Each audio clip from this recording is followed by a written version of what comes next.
Former Chicago Mayor Jane Byrne designated Ukrainian Village an official neighborhood in 1983, an appellation that has kept the heritage alive in Westtown. Our Amanda Vinicky and producer Marissa Nelson visited the area today as the latest stop in our Chicago Tonight in Your Neighborhood series. And Amanda joins us right now. Amanda, where are you?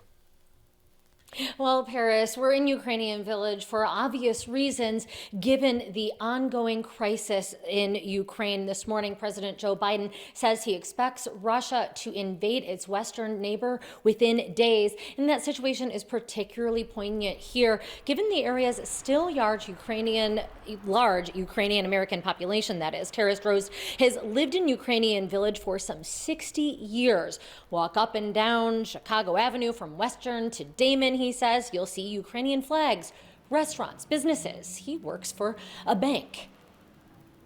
A lot of the stores still are here, the social services agencies, medical professionals that are here.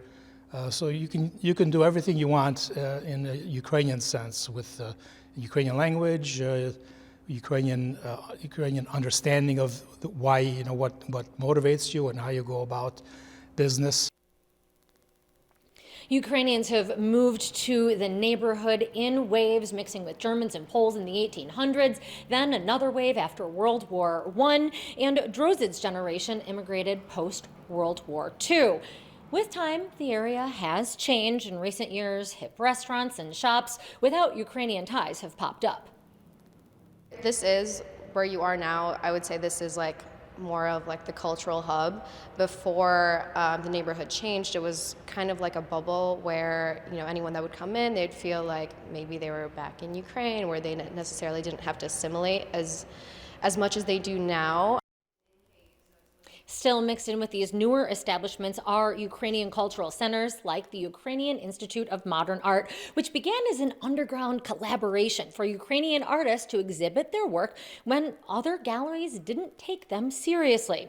Now, several churches in the area have also long served as community centers, especially now, again, as tensions with Russia heighten. On Sunday, St. Nicholas kept its doors open for a vigil for Ukraine. Father Vladimir Kushner says parishioners, many still with family overseas, have a mix of feelings: fear, frustration, anger.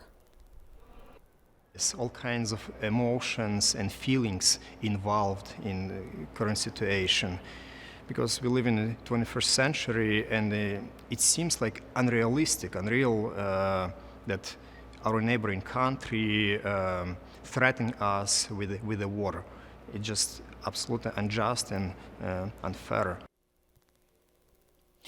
Yarna Klimchuk is among those with family still in Ukraine. She was actually supposed to have left today to visit her new goddaughter. Instead, she heeded the warnings of the president and canceled her trip. I'll be watching virtually for sure, and of course I will support that little girl for the rest of her life, right? That's still my connection there, even if I can't be there physically. I do plan to go back hopefully later in the summer when things slow down, but of course we'll see how things shake up, and hopefully the West will be there to help so things do become calmer with time. She says when other kids around Chicago were sleeping in, maybe watching cartoons on Saturday mornings, she spent her weekends in this neighborhood, including attending a Ukrainian school. She also spent summers visiting Ukraine. Her relatives, she says, live closer to Poland than to Russia and aren't in a panic, but she says they are making contingencies. What happens if our water supply is cut off? What happens if the gas is gone? What happens if we have no more electricity? How do we sustain the population? How do people continue to thrive every single day? If Russia does invade, Yarna fears her last trip to Ukraine this past summer may have been her last visit with her grandma, seen in this video waving goodbye to her granddaughter. Yarna was 3 when she moved to Chicago with her brother and with her parents. They were part of the most recent wave of Ukrainian immigrants who came to the United States after Ukraine declared independence from the Soviet Union in 1991. Mom Maria Klimchuk says that they were religious refugees, that is, who brought with them only 2 suitcases. And was no English, it was no job, but was a dream in a packet to be a nice American citizen, but never forget about Ukraine. Now, Klimchuk is the curator of the Ukrainian National Museum of Chicago, where we are at now, kind of them to host us. It is a position, she says, that allows her to celebrate her two homes, the Ukraine and the U.S. Chicago, specifically, a city that she says is unique. You can walk by any street and you will see Lithuanian, American, Irish, Italian, Greek, Puerto Rican. You see all those community around, and working in a museum, you understand this actually quality of the city, because this city is open to the world. And I never feel that I am foreigner. I always said, this is my home. Now her daughter is counting on the U.S. and the West to help protect Ukraine from Russia. She says in the 21st century, you cannot hide atrocities. Even if Russia does pull back, Taras Rozed predicts that that will not be the end of pressure from Putin.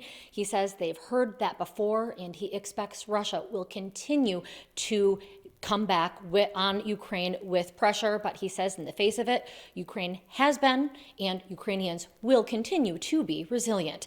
Much more ahead, but for now, sending it back to you in the studio. All right, Amanda, a lot on the mind of Ukrainian Americans in Chicago and Ukrainians all over the world. Thank you very much.